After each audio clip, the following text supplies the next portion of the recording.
Bonjour à toutes et tous et bienvenue pour vos guidances de la semaine du 20 au 25 juin 2023. Un petit peu particulière puisque nous avons le solstice d'été mercredi, donc après-demain.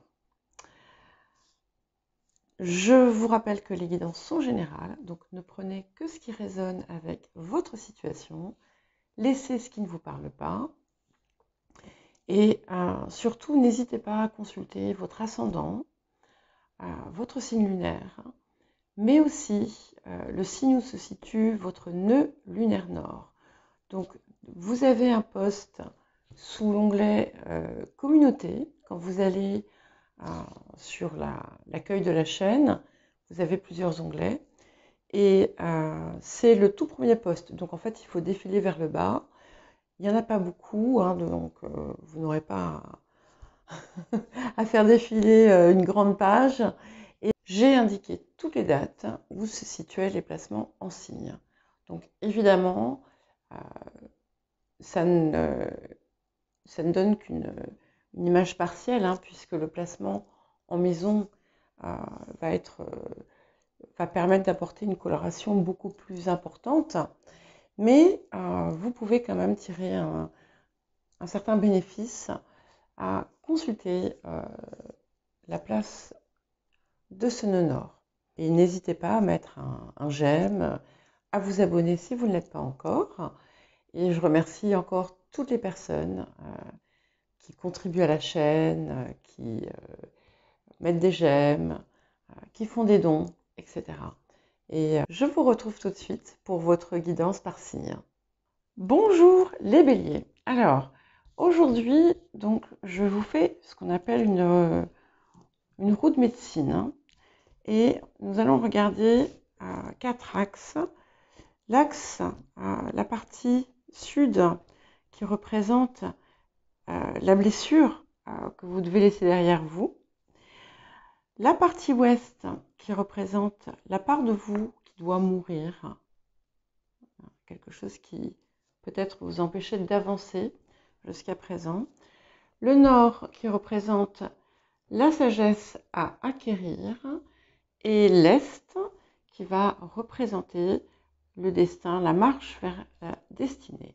Et au centre, j'ai mis 3 cartes pour vous aider à avancer, en fait, à progresser vers ce que vous devez mettre en place. Alors, nous allons commencer par la blessure à laisser derrière. Très intéressant. Donc ici, il s'agit en fait d'une blessure existentielle et elle concerne la maison 11 qui peut également être en lien avec les relations, les amitiés. Donc il est probable que certains ressentent encore une blessure autour des liens, hein, des relations, peut-être même de certains projets. Alors, ici, on est sur certainement une blessure avec de la déception et voire de la trahison. Donc, c'est quelque chose que vous devez mettre derrière vous pour ne plus subir la sensation finalement qui vous met en posture de victime. Vous pouvez l'être, c'est pas la question, mais c'est une blessure qui ne vous sert plus. Vous ne devez plus, en fait, axer autour de ça ou vous enfermer dedans. Alors, quelle est la part de vous qui doit mourir ?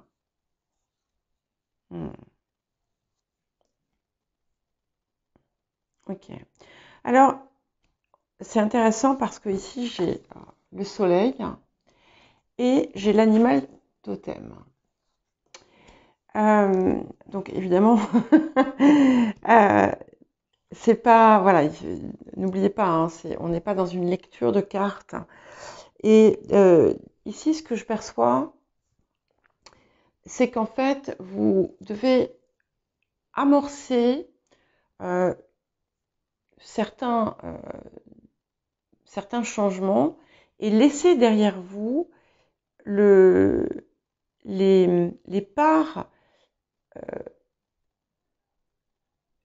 qui sont, on va dire, entre guillemets, négatives de votre signe solaire. Hein. Ce côté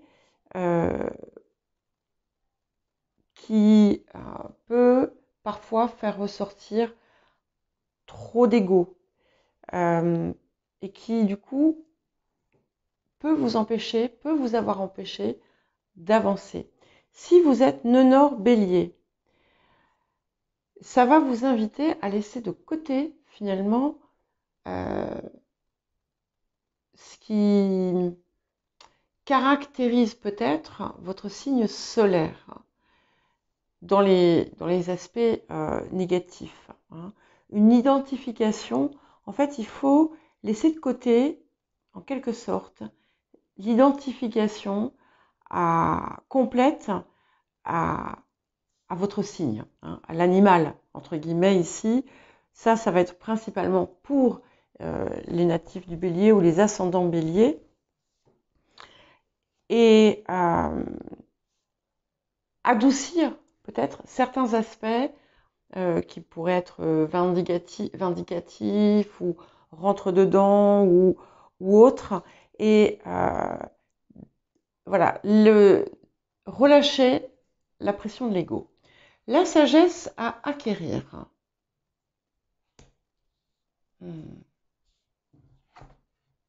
Ok. Donc ici, clairement, on a Iode et la destinée, et on a la progression. Donc ici, on a cette idée que c'est important d'abord de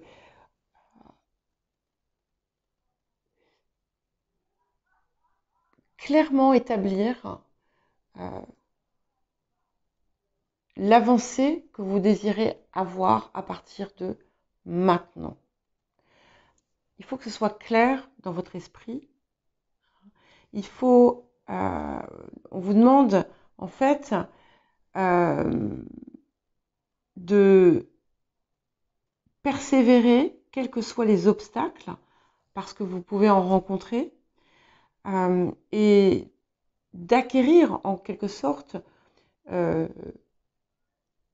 détermination sereine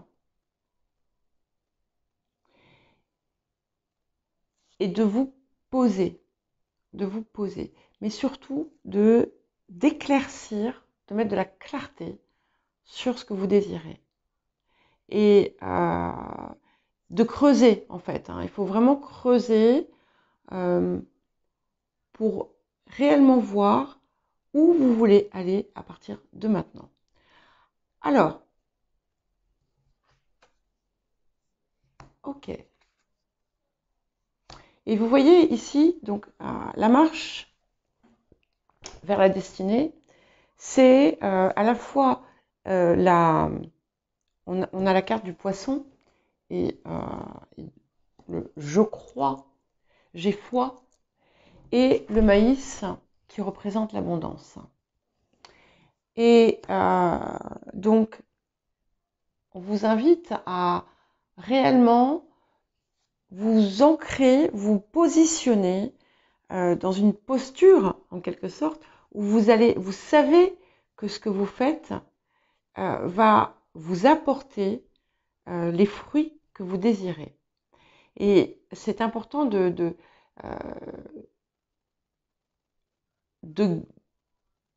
sentir cette foi en vous. Hein. Bien entendu, parce que vous allez aussi avoir mis en place ce qu'il fallait. Et ce qu'on vous annonce, c'est que ce voyage que vous entreprenez va vous apporter l'abondance que vous désirez. Alors, qu'est-ce qu'on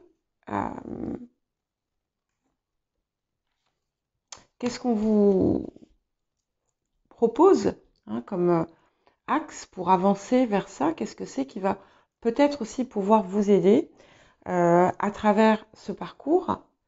Déjà, on vous parle de soutien. Il y a des personnes qui peuvent vous conseiller. Il y a quelqu'un,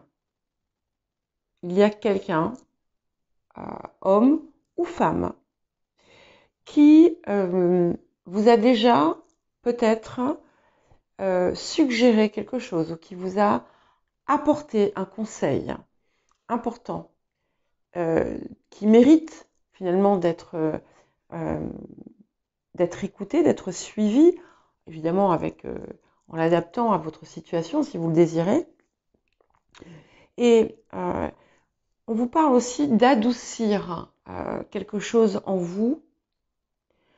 Ça ne veut pas dire vous ramollir, bien entendu, mais il y a aussi ce côté où on vous demande en fait de vous imprégner peut-être d'une part de l'énergie du poisson, qui est le signe qui vous précède, et en recevant finalement l'expérience en quelque sorte du poisson qui vous a précédé, avant qu'on recommence ce cycle avec vous-même, eh bien, vous allez retrouver des parts de vous que vous aviez oubliées. Alors, vous allez avoir des choix à faire, certains choix certainement cornéliens. Certains d'entre vous ont une décision importante à prendre sur le plan affectif, où vous allez être amené à prendre une décision importante sur le plan affectif, mais ce que ça vous apporte aussi, c'est quand même des possibilités infinies, puisqu'on a la lemniscate de la force, et puis on a quand même vraiment une transformation, puisque le 8, c'est aussi, pour moi, à la fois peut-être un signe d'abondance, mais aussi un chiffre éminemment transformateur, avec la force où finalement on parvient à dompter ce qui jusqu'à présent a pu être un obstacle. Voilà pour vous les béliers, je vous souhaite une très bonne semaine, je vous dis à bientôt, n'hésitez pas à regarder les playlists qu'il y a, on trouve cet onglet sur l'accueil de la chaîne pour accéder à vos guidances mensuelles, à vos guidances de quinzaine et également aux messages de la nouvelle lune que je vous invite aussi à écouter si vous ne l'avez pas fait. À très bientôt!